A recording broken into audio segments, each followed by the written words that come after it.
학교와 직장을 보면 이렇습니다. 우리는 그동안 20년 동안 학교에서 배우고 30년 동안 직장 생활을 하는 사회 구조를 가지고 있었습니다. 저도 마찬가지고 이 강의를 들으시는 분들도 마찬가지고 이 사회에 살고 있는 대부분의 사람들이 스탠다드라고 생각하는 것은 20년 동안 교육을 받고 30년 동안 그 교육받은 것으로 직업 생활을 하고 은퇴한 뒤에 여생을 마감하는 그런 라이프 사이클을 가지고 있었습니다. 그런데 이제는 20년 동안 배워서 30년 동안 직장 생활을 하는 것은 저는 끝났다고 생각을 합니다. 왜? 자, 아까 보신 것처럼 온라인 교육이 더 활성화되면 과연 우리가 20년 동안 학교를 다닐 필요가 있는 것인가? 한번 생각해 볼 필요가 있는 거고요.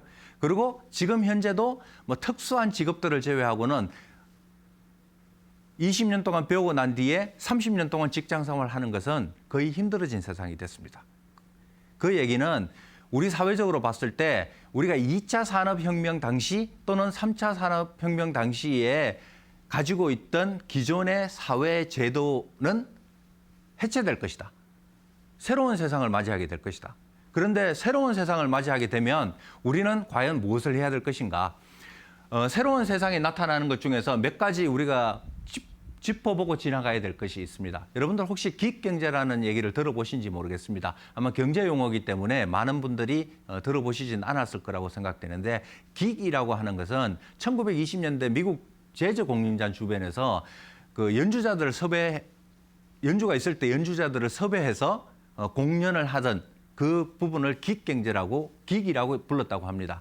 그래서 왜냐하면 여러분들 잘 생각해 보시면 지금 이런 무대에서 오늘 밤 재즈 공연이 있는데 그 재즈 공연이 상설화되어 있지 않다면 재즈에 필요한 뮤지션들을 그날 저녁에 일할 사람들을 모아서 그날 공연을 하고 해산하는 직장이라기보다는 내가 가지고 있는 음악적 재능, 음악적 스킬을 그날 저녁에 와서 하고 나서 그에 대한 페이를 받는 하룻밤 계약을 연주한다는 그런 컨셉이라고 보시면 될 것 같습니다. 그런데 기획경제를 얘기하면서 가장 많이 얘기되는 회사가 우버라는 회사입니다. 한국에서는 우버가 엄청나게 그 사회적으로 논쟁은 됐지만 사실 우버가 본격화되지는 못했었죠. 지금 현재도 그런 거고요. 그 우버는 뭐 잘 아시다시피 개인이 운전자가 자기 자동차로 원하는 사람들을 원하는 출발지에서 목적지까지 데려다 드리고 그에 대한 비용을 받는 것입니다. 자, 보시면 우버가 가지고 있는 것은 이런 소프트웨어를 가지고 원하는 사람들이 원하는 곳 A에서부터 B로 가는 곳인데요. 저 왼쪽에 보시면 원하는 시간에 운행하세요. 언제 어디서든지 수익을 올리세요. 자율적인 운행 시간. 저게 제가 넣은 게 아니고요. 우버의 홈페이지에 우버 드라이브를 모집할 때 나오는 페이지입니다. 자, 기획경제랑 되게 비슷하지 않나요? 자, 필요할 때 와서 일을 하고 수익을 올리고 끝나면 본인의 일, 본인의 직장이 아닌 개인의 생활로 돌아가는 그런 우버의 기사들을 볼 때 우리가 통상적으로 기획경제와 되게 유사하다는 얘기를 많이 합니다. 그런데 보면 되게 단순하잖아요. 우버라는 게 우리가 뭐 한국에서 사용하는 카카오의 뭐 어플리케이션이나 크게 다를 것도 없습니다만은 우버 기술을 얘기할 때마다 우리가 얘기하는 게 이런 겁니다. 여러분들 우버의 가치가 2019년도에 120 빌리언, 120조 달러였습니다. 자, 그 120조 달러가 얼마나 큰 거냐 하면 미국에 있는 3대 자동차 제조회사 제너럴 모터스, 포드, 피아트 크라이슬러 3개를 합친 것보다 오히려 더 많은 게 우버의 시장 가치입니다. 자, 왜 제가 이걸 보여드리냐 하면 야, 우버가 가진 것이 뭐냐. 운전자가 사용할 수 있는 어플리케이션 하나, 그다음에 소비자가 필요로 하는 어플리케이션 하나, 그 2개를 합쳐놓은 건데 뭐 우버가 공장이 있습니까? 아니요, 전혀 없습니다. 아무것도 없어요. 그런데 미국에서 가장 많은 자동차를 생산하는 GM, 포드, 피아트, 크라이슬러보다 시장 가치가 더 높다는 거죠. 저는 여기서 뭐 주식시장 이런 얘기를 하려는 게 아니라 제가 말씀드리고 싶은 부분은 우버가 저런 가치를 가지게 된 거는 뭐냐? 사람들이 그런 것을 믿는다라는 거죠. 아까 말씀드린 것처럼 우버가 긱경제를 가장 잘 대변하고 있다고 생각한다면 앞으로 긱경제가 점점 더 발전할 거라는 거죠. 자, 긱경제를 얘기할 때 여러 가지 그러니까 좋은 점과 안 좋은 점을 얘기를 많이 합니다. 자, 우리나라에서도 보면 배달 기사들 사실은 긱경제에 가깝습니다. 왜냐하면 본인들이 필요로 할 때 일을 시작해서 필요로 할 때 일이 끝나는. 자, 그런 일들이 점점 더 많아질 거라는 거죠. 그러면 제가 아까 말씀드린 것처럼 우리가 20년을 배워서 30년 동안 직장 생활을 하는 그런 사회 구조는 깨질 것이 분명하다. 왜? 저는 우버의 가치가 120조 달러가 되는 것을 보고 확신을 했습니다.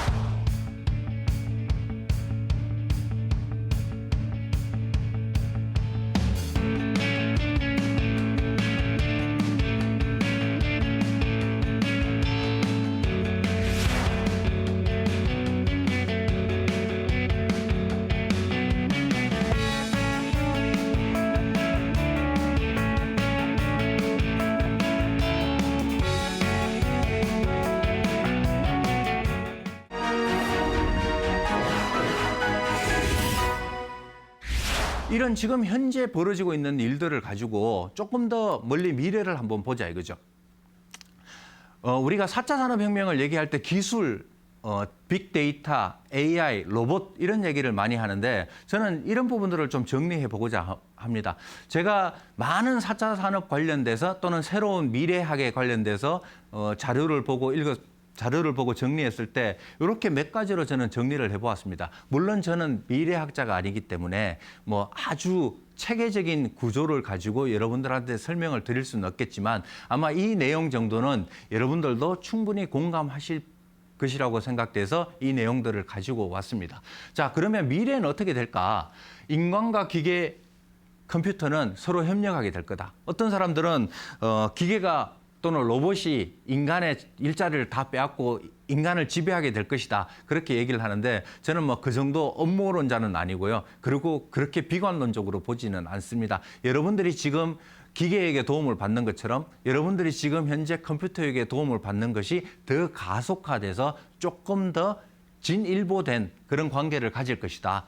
그리고 삶의 질이 향상될 것이다. 왜 삶의 질이 향상될 것이라고 저는 생각을 하냐면 지난 시간에 여러분들이 기억하실지 모르겠지만 1차 산업혁명 이후에 영국의 인구는 100년 동안 5배가 증가할 정도로 삶이 풍요로워졌습니다.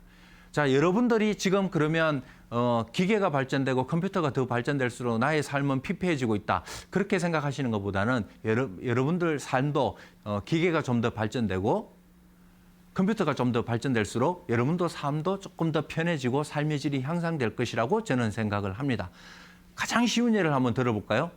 여러분들 댁에서 청소를 어떻게 하시는지 모르겠지만 로봇 청소기가 나온 지는 거의 10년이 됐습니다. 그렇지만 지금의 로봇 청소기는 제가 감히 말씀드리지만 여러분들보다 훨씬 더 청소를 잘합니다.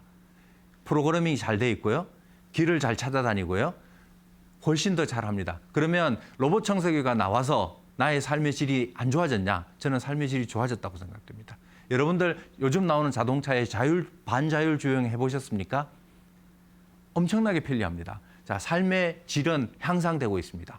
대신에 저숙련, 저임금 노동인력은 수요가 감소될 겁니다. 왜? 로봇이 대체할 거기 때문에. 그러면 그 로봇이 저런 일자리들을 대체한다고 해서 우리의 삶의 질이 낮아질 것이냐? 저는 그렇게는 생각하지 않습니다. 여러분도 그 부분에 대해서 동의할 거라고 생각됩니다. 그리고 전체적으로 보면 컴퓨터 기술이 발전하면서 또는 데이터 매니지먼트 기술이 발전하면서 정보의 공유가 쉽게 이루어지고요. 정보의 투명성이 분명히 올라가게 돼 있습니다. 그리고 여러분들이 향후에 의사결정을 하는 데 있어서 컴퓨터의 도움을 받으면서 충분히 훨씬 더 다양하고 합리적인 의사결정을 할 수 있을 거라고 생각이 됩니다. 그리고 마지막으로 기계와 사람과 기계 간이 서로 다 연결이 되면서 서로 소통을 할 수 있는 과정을 겪을 거라고 생각이 됩니다. 그 가장 중요한 역할을 하는 것이 IoT고 센스입니다.